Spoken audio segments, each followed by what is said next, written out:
What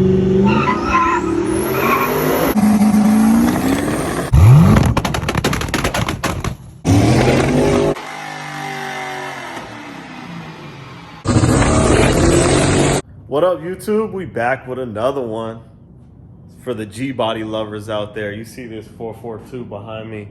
It's actually an 86. My brother did a clean ass build on this thing. But bitch, this motherfucker is clean. I don't want to even touch this. Twin turbo. It's got a dart block 427.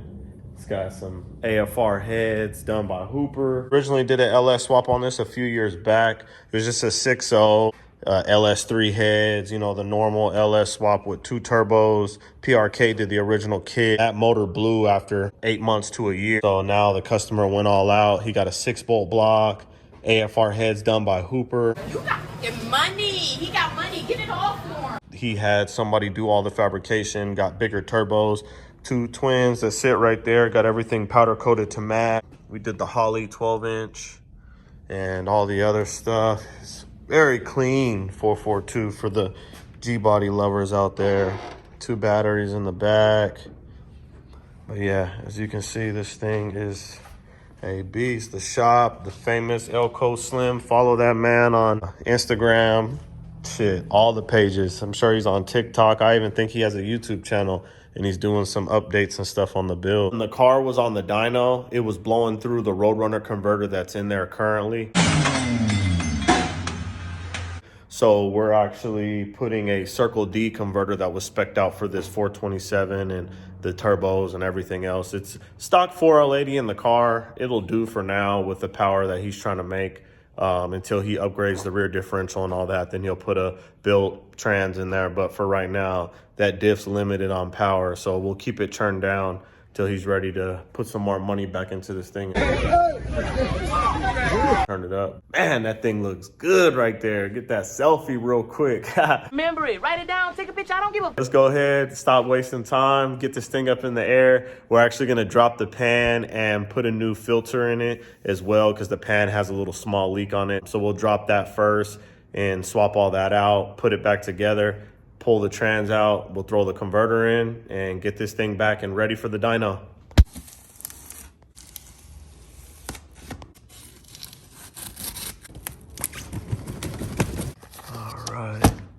Got some bolts. Always got to get the good hardware. Best of the best, sir. Put that to the side. Got a little cruiser.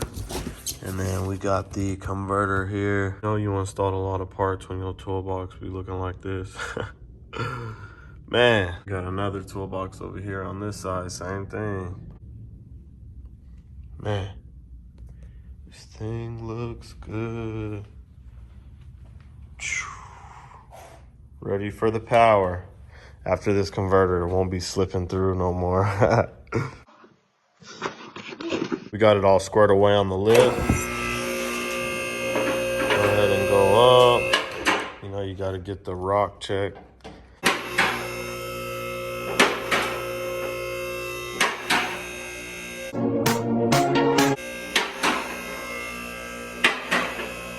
All right, so we'll drop the pan first. You can see it's like seeping a little bit around the pan. We'll drop that first. Oh yeah, back here for sure it's leaking. All the suspension and everything done by us. Shout out to 80s Performance on Instagram. You can search him up in our Instagram. We follow him. He supplies all the F-bodies, G-bodies, whatever we got that needs suspension. Gets them supplied and gets it back over to us or gets it shipped out to us real fast. So he always hooks it up for these cars and gets them hooking and booking. So if y'all need some suspension, one-stop shop with him, hit him up.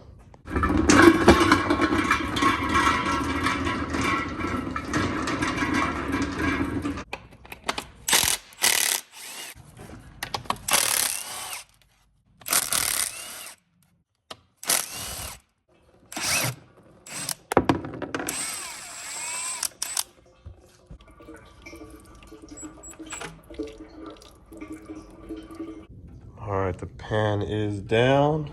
So we're gonna go ahead and get this gasket off of here, get this thing cleaned up and get the new gasket on. Just pop this thing down, get The new one slid in there. Gotta cut some of these zip ties right here. This connector right here on the side of the trans unplugged. All right, we got the pan all nice and cleaned up.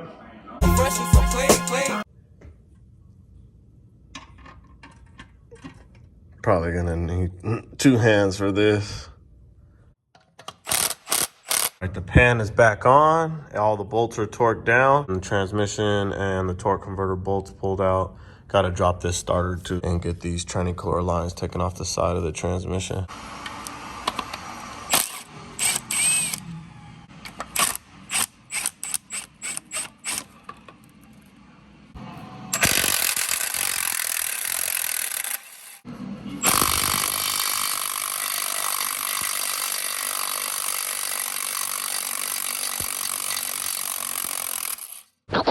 The fuck is that?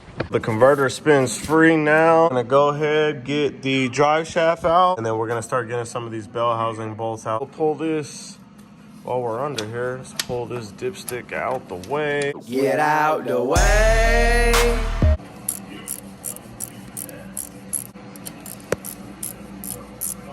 All right, I couldn't get the drive shaft out without putting the car on blocks and getting the suspension to settle, but you can see the drive shaft is out. So I'm gonna go ahead and lift the car back up in the air. All right, drive shaft is out. Let's go ahead and get this cross member out of our way. And then we just gotta pull about 5 bolts up top. All right, I got the bolts out of the cross member. So we should be able to just slide it back enough. There we go. That's all we really need, to be honest.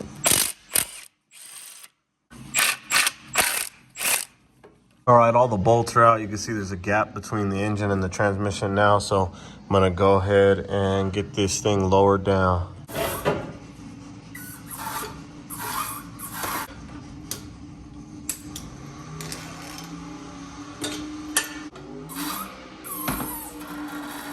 WD-40. All right, let's get this converter snatched out of here.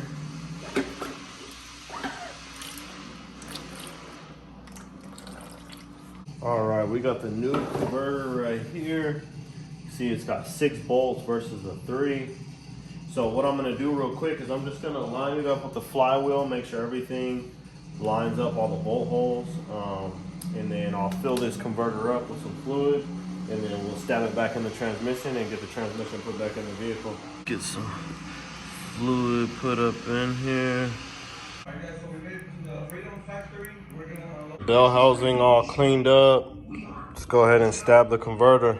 All right, when you're stabbing this thing, you want to hear 3 clicks to ensure it went in properly. Let me just make sure that this thing is okay. Cool.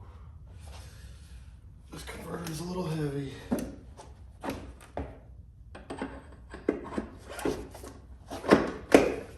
32. That was already 3. It was easy. 1, 2, and 3. Very, very, very easy. All right, looks like we're all the way in. Let's go back up with this thing.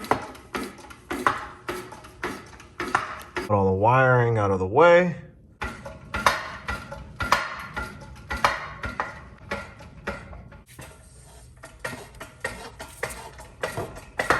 Years later. You see that dial is right there. Almost lined up. Just come up a tad bit more. Just like that.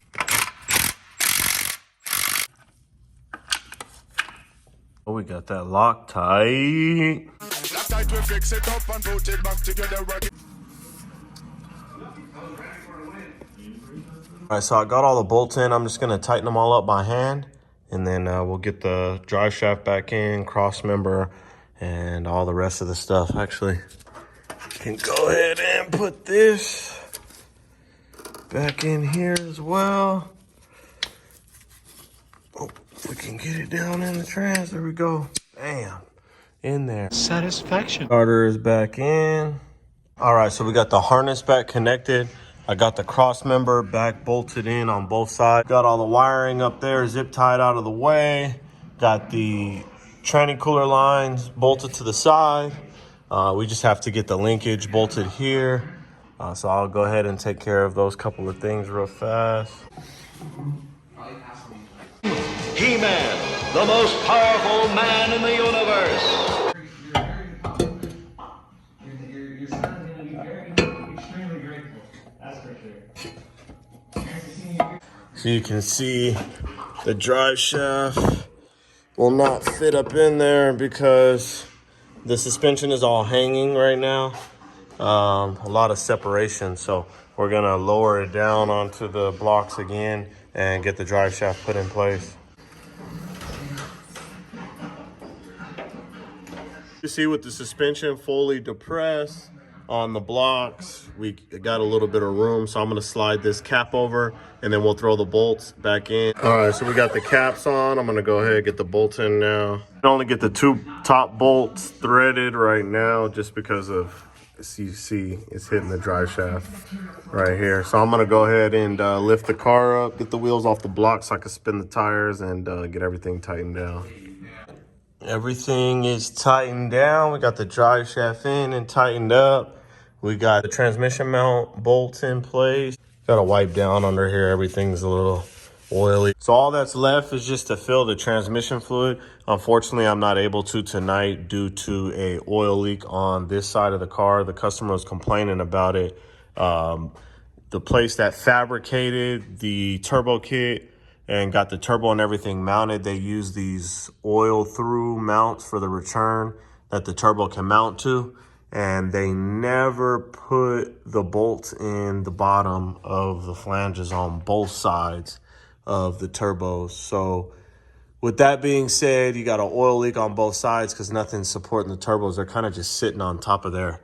So what we'll do is we'll have to get some bolts and we'll figure out the thread pitch and then get all 4 bolts inserted in there. So tomorrow morning, we'll get the fluids added after we fix the turbo situation, get them oil leaks fixed, fill the system up, and then we'll take this thing on a test drive. All right, so we got the bolts in one side. See, they take some Allens. We had to actually loosen up all the exhaust and then reseal it all. It's all got like copper seal on it or whatever, so we had to take it all loose, clean it up, and re-put copper seal just to get everything to seal up properly. This is the side that had the major leak. You can see where it was burning up on the hot side of the turbo, but got the bolts in that side too, and same thing, had to reseal and put copper seal all over these because it's got exhaust leaks all through it. It's all together now. Let's get some transmission fluid added in this thing.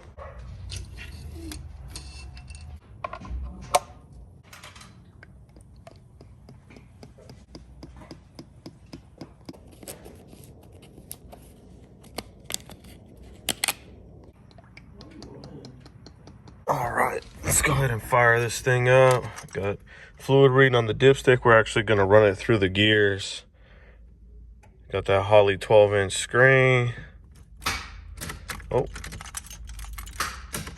got not a good enough connection. Take 2. Sure, we need that on. Makes sense. Didn't hear no fuel pump or nothing kick on. There we go. Now we got the juice, baby. Let's go. Yo. You got the juice now, man.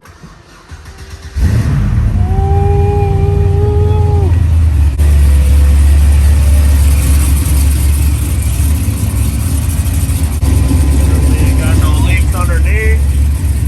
I'm gonna run it through the gears and then we'll check the fluid level. Run it through the gears real quick.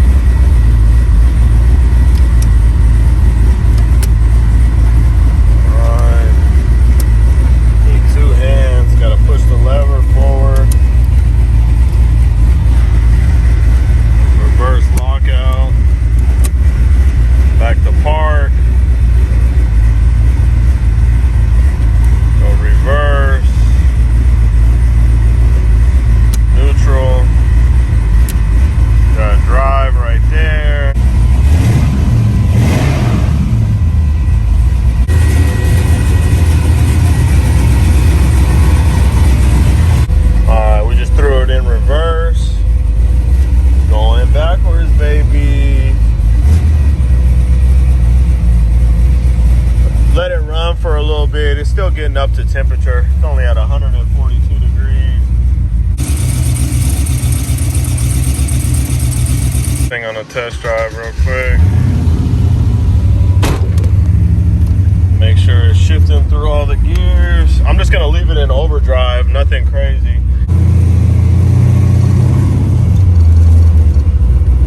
So far, it seems like it's shifting pretty good.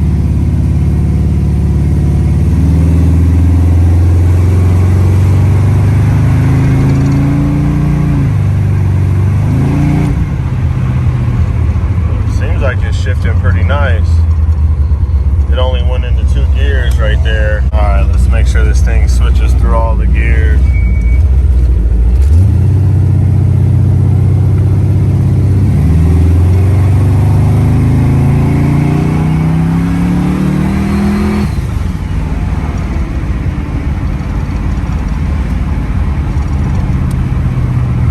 Just like that. Appreciate y'all watching the video, man. Tune in for more just like this. We got a lot of content coming at y'all this year.